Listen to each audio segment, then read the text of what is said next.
네, 안녕하세요. 또다시 찾아온 외노자 P입니다. 오늘은 썸네일대로 한 가지는 빵앤으로 대학원 가는 법. 실제로 제가 빵앤으로 대학원을 갔다 온 썰을 좀 풀어볼까 합니다. 그게 어떻게 가능해요? 라고 하실 것 같은데, 이거는 제가 문부성 장학생이라는 프로그램에 선발이 돼서 대학원 유학을 갔기 때문에 가능했던 거고요. 아마 일본 유학에 대해서 흥미가 있으신 분들은 한 번쯤 들어보셨을 거예요. 그 문부과학성, 줄여서 문부성이라고 하는데 해마다 해외에서 일본 대학원으로 유학 올 학생들을 선발을 해서 최대 7년간 연구생 기간 2년, 석사 기간 2년, 그리고 박사 과정 3년 해가지고 최대 7년까지 등록금 전액이랑 플러스로 다달이 생활비, 제가 받을 때는 한 17만 원 정도였는데요. 요거를 다달이 다 지원을 해주는 그런 굉장히 혜자인 프로그램이거든요. 요거는 원칙적으로는 매년 그 대사관, 일본 대사관에서 발표를 해요. 모집 요강이랑 선발 과정 같은 거 발표를 해서 그 졸업한 한국의 대학교를 통해서 지원을 하게 되어 있고요. 제가 봤을 때는 영어 시험 탭스 점수가 필요했고요. 플러스로 일본어 능력 시험 1급 당연히 필요했고, 그리고 자체적인 일본어 시험 봤었고요. 한 3시간인가? 쓰는 것도 있었나 없었나 좀 헷갈리는데 아무튼 자체적인 시험이 있었고, 그리고 최종적으로는 연구 계획서랑 그리고 그 일본인 공사님이랑 플러스로 교수님들 들어오셔서 면접을 보고 거기서 붙으면 선발이 돼서 유학을 가게 됩니다. 그리고 일본으로 갈 때 약간 편도 비행기도 끊어줬고요. 그래서 다 같이 가요. 한 비행기로. 그리고 뭔가 약간 소정의 뭐라 해야 돼? 생활비까지는 아니고 약간 교통비 쪽으로 10,000엔인가 15,000엔인가를 지급을 받았던 것 같은데 좀 희미한 기억이 있어요. 다만 이 프로그램의 경우에 본인이 가고 싶은 대학교의 그 교수님이랑 컨택을 해서 사전에 그 연구생을 받아들여 줄 건지 이런 거를 본인이 다 컨택해서 승낙을 받아야 되고요. 그리고 대학원 입시가 있는데 이게 사실은 쉽지 않거든요. 약간 이렇게 막 원서만 내면 들어갈 수 있고 이런 게 전혀 아니고요. 진짜 빡세게 각 학교마다 다른데 일반 학생들이랑 똑같이 원서 내고 시험 보고 거기서 통과해야 들어갈 수 있습니다. 그래도 좀 만만치는 않아요, 이 입시 과정이. 사실 학부보다는 대학원 들어가는 게 진짜 어렵습니다. 물론 학부라고 쉽다는 거는 아닌데 그러니까 상대적으로 그 유학생 전형으로 하면은 일본인 학생보다는 조금 수월하게 들어갈 수 있다는 얘기는 일반적으로 많이 하죠. 근데 대학원은 그런 게 없는 걸로 알고 있어요. 제가 알기로는. 그래서 그렇게 대학원을 들어가서 저는 빵앤으로 대학원을 졸업을 할 수가 있었고요. 아주 효녀죠. 이렇게 하고 끝내버리면 두 번째 얘기 언제 하냐고 하실 거잖아요. 바로 할 겁니다. 플러스로 저희 약간 학생 시절 얘기를 좀 해보려고 그래요. 저는 좀 재수없음 주의예요. 스스로 생각을 하기에 그냥 객관적으로 스탯이 좀 머리랑 언어로 좀 찍혀서 태어난 사람인 것 같아요. 근데 사람마다 다 각기 다른 탤런트를 가지고 태어난다고 하잖아요. 딱히 부러워하지 않으셔도 되는 게 저는 몸으로 하는 모든 활동을 정말 못합니다. 그 대신에 지금 태권도도 1년 넘게 했지만 막 3일 전에 들어온 신입한테 막 발리고요. 요가도 지금 엄청 막 주 3회 다니지만 엄청 딱딱하고 막 운동 능력이 너무 마이너스에 가까워서 가끔은 좀 지능 스텝을 깎아서 이 운동 능력으로 가져왔었나 좀 이런 생각도 할 때가 있는데요. 아무튼 제 학생 시절에 막 그렇게 열심히 공부를 했던 적은 없는 것 같아요. 막 몇 달, 몇 주, 며칠은 했었겠죠. 근데 막 1년 동안 열심히 공부를 해서 내가 이런 결과를 냈어요. 뭐 이런 적은 없고요. 좀 머리 좋은 거 믿고 자만하고 좀 이런 스타일이었어요. 플러스로 저는 새끼 오타쿠였기 때문에 바야흐로 중학교 때부터 얘기를 하면 그냥 딱히 공부를 한 적이 없어요. 진짜 그냥 수업만 열심히 듣고 수업 외의 시간에는 저는 100% 오타쿠질을 하러 다녔습니다. 그때는 90년대 일본 문화의 전성기였고 일본 문화가 아직 한국에 개방이 안 됐었어요. 그래서 좀 더 신비로운 매력도 있었거니와 좀 뭐라 그러지? 지금으로 치면 힙스터 취미? 일본은 막 몰래 듣고 일본 영화, 일본 애니 몰래 보고 이런 게 좀 어른들의 좀 힙스터 취미였는데 저는 거기에 좀 한 자리 껴가지고 PC통신 이런 거 하고 그리고 막 상영회? 영상회였나? 그때 상영회 이런 거 막 쫓아다니고 막 그랬었어요. 진짜 공부 안 했겠죠? 안 했어요. 근데 근데 가진 머리가 있었기 때문에 반에서는 늘 1, 2등 했던 것 같고요. 전교에서는 한 10등 정도는 했던 것 같아요. 근데 문제는 제가 부천 토박이에요. 부천에서 태어나서 쭉 부천에서 자랐는데 당시 부천은 비평준화였고요. 이 비평준화 무슨 뜻인지 잘 모르시죠? 이거는 대학 입시처럼 중학교, 고등학교도 입시를 하고 들어가야 된다는 뜻이에요. 가까우니까 들어갈 수 있는, 배정받아서 뭐 그런 게 아니고요. 뺑뺑이도 아니고요. 중학교 때는 막 비평준화가 풀렸었나? 조금 애매모호한데 가까운 데로 갔었던 것 같기도 하고. 근데 고등학교는 확실히 입시였어요. 그래서 만약에 점수가 커트가 되면은 그 부천시 내 학교를 못 가고 시 외로 다녀야 되기도 하고 막 미달이 나는 학교도 있고 그랬었거든요. 근데 이 뜻은 제가 뭐 이렇게 막 새끼 오타쿠질만 하고 다녀도 전교에서 놀고 모범생이고 막 자랑스러운 딸이었는데 효녀였는데 지역 이름이 붙은 명문고에 들어가는 순간 갑자기 저는 좀 평범해진 거예요. 한 처음으로 100분율 한 10% 정도를 맛을 보고 되게 좀 현타가 왔던 기억이 있고요. 다만 제가 고등학생이 됐다 그래서 이 오타쿠질을 그만두지는 않았고 결정적으로 학교가 너무 싫었어요. 그 막 아침 5시에 일어나서 머리 말리지도 못하고 학교 가잖아요. 근데 그러면 입학식 날부터 지금도 기억이 나요. 야자를 시켰어요. 9시까지. 고1은 9시. 고2 통과는 10시까지인가? 지금도 가끔 그 악몽을 꿔요. 고2 교실로 들어가 있는 꿈.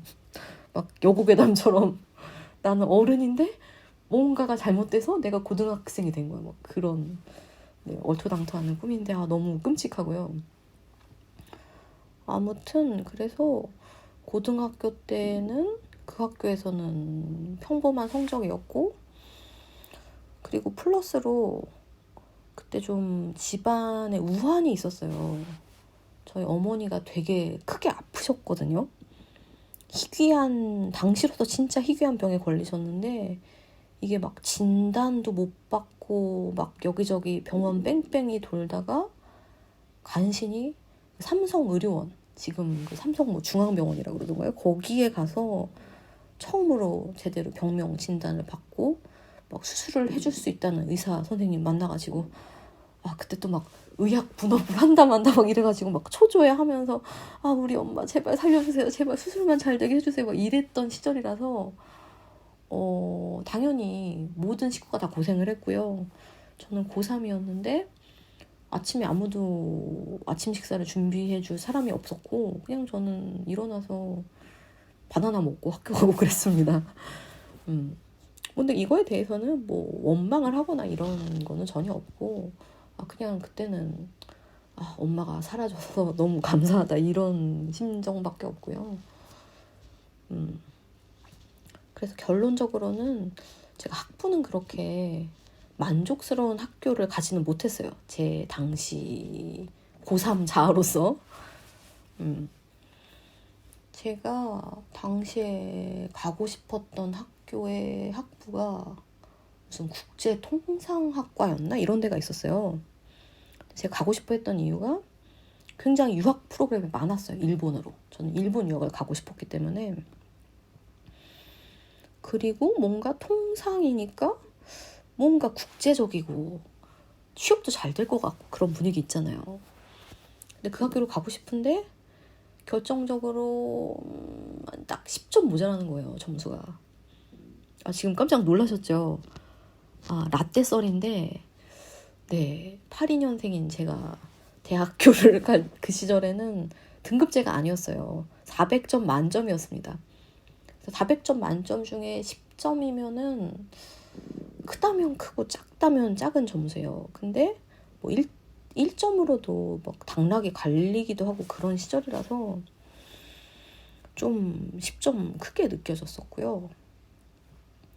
근데 냉정하게 지금 나의 자아가 보면은 너무 비웃겨요, 이게. 왜냐면 국제통상, 무역 이 업계 제가 너무 저랑 안 맞는 업계거든요. 지금 생각하면. 뭘 하는지 몰라서 그냥 모르겠다가 아니라 아니요, 저는 알아요. 이거는 내 업무가 아니야. 내 업계가 아니야. 정말 나랑 안 맞는 것들이요. 근데 어쩔 수 없어요. 고3이 아무리 입시 자료 이렇게 디비지게 봤다 그래도 뭘 알겠어요. 그냥 한정적인 정보를 가지고 판단했을 때 이게 베스트인 것 같았는데 지금 생각해보면 좀 되게 비웃기는 거죠. 귀여웠구나 이렇게 되는 거죠. 그리고 플러스로 제가 그 학부를 그렇게 만족스러운 제 기준으로 가지는 못했다고 얘기를 했는데 한편으로는 다행한 점도 있었어요. 왜냐하면은 그 문부성 장학생이 졸업한 대학교를 통해서 지원을 한다고 했잖아요. 근데 저희 학교에서는 당시까지는 아무도 그걸 도전한 사람이 없었고 제가 처음이었어요. 그래서 그때 교수님들이 되게 전폭적으로 저를 지지를 해주셨어요. 제가 관심 있는 연구 테마에 대해서 좀 더 그 히어링 할 수 있게 내가 아는 누구누구 교수랑 미팅 잡아주겠다.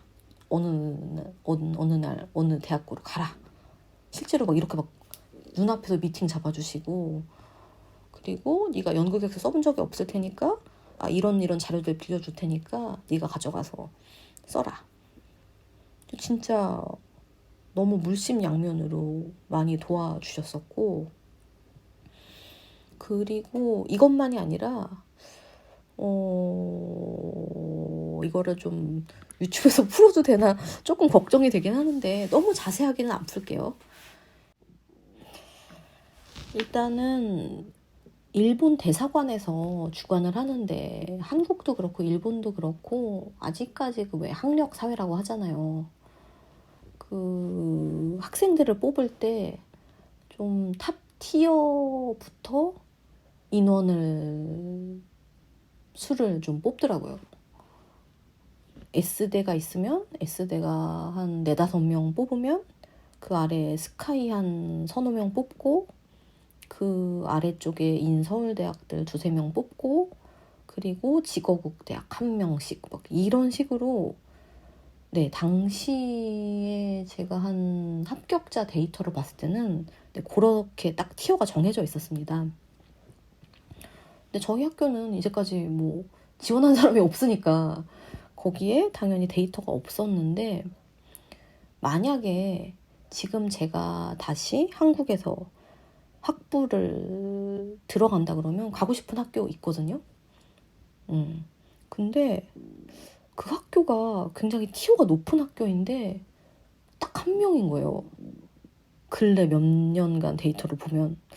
이게 왜 이렇지라고 좀 당시에도 의아하게 생각했던 기억이 있는데, 제가 문부성 합격이 돼서 와서 들은 얘기로는 이게 그 학교 졸업생 중에 좀 문제를 일으키신 분이 있었대요.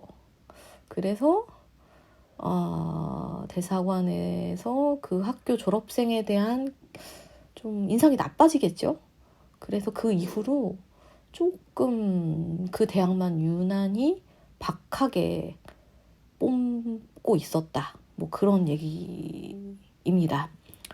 진짜 이 자세한 거는 오프라인에서 만나면 제가 살짝 말씀드릴게요. 네. 그래서 어떻게 보면은 제가 고3 때, 막 고등학생 시절에 제가 엄청나게 열심히 공부를 해서 제가 가고 싶은 그 학교를 갔으면 문부성 장학생 못 됐을 가능성이 훨씬 높아요. 제가 이 얘기를 이렇게 막 길게 하고 있는 이유는 지금 고3 수능 마치신 분들 중에 만족스러운 점수가 안 나오신 분들 있을 거예요, 분명히. 그래서 내가 가고 싶었던 학교, 가고 싶었던 전공 못 선택을 하게 된 학생들이 있을 텐데, 너무 좀 진부하게 들리겠지만 그게 다가 아니에요. 지금 여러분이 갖고 있는 꿈 너무 소중하죠. 근데 그게 사실은 굉장히 제한적인 정보만을 가지고 내가 상상을 해낸 꿈이잖아요. 그래서 사실은 그 꿈을 이루기 위한 수단이 한 가지가 딱 아니고요. 길은 정말 여러 가지가 있습니다. 그렇기 때문에 너무 좌절하지 마시고, 네, 힘내시라는 얘기를 하고 싶어서 이 야밤에 이렇게 녹음을 하고 있는데요. 근데 이게 진짜예요. 제가 얘기했잖아요. 통상학부 가고 싶었다고. 근데 지금 그 학교 어느 학교인지도 기억 안 나요. 그리고 제가 만약에 정말 가고 싶었던 탑티어 학교 갔으면 문부성 장학생 못 됐다니까요. 대학원 못 갔다니까요. 네. 그리고 마지막으로 테드 강연, 세바시 강연, 요새 이런 게 좀 워낙 많다 보니까 이런 단편적인 강의로 이루어지는 좀 단편적인 정보 전달에 대해서 좀 비판적인 의견도 많이 나오고 있는 걸로 아는데요. 저도 그냥 유명한 것만 몇 개 좀 훑어봤었거든요. 근데 그 중에서 진짜 제가 힘들 때 큰 도움이 됐던 말들 딱 2개 얘기하고 끝낼게요. 하나는 잘못한 열차가 목적지로 나를 데려다 준다. 그리고 다른 하나는 벽을 밀었더니 다리가 됐다. 네. 이상으로 오늘의 녹음 마치고요. 너무 좀 하나만한 얘기를 했나? 너무 쓸데없는 저의 과거서를 풀었나 싶어서 좀 부끄럽기도 하지만, 네, 어차피 여기 끝까지 들으시는 분들 많이 안 계시죠? 네, 들어주셨으면 너무 감사하고요. 구독과 좋아요, 알림 설정 너무 큰 힘이 됩니다. 그러면 외노자피는 또 다음 시간에 찾아오도록 하겠습니다. 안녕히 계세요.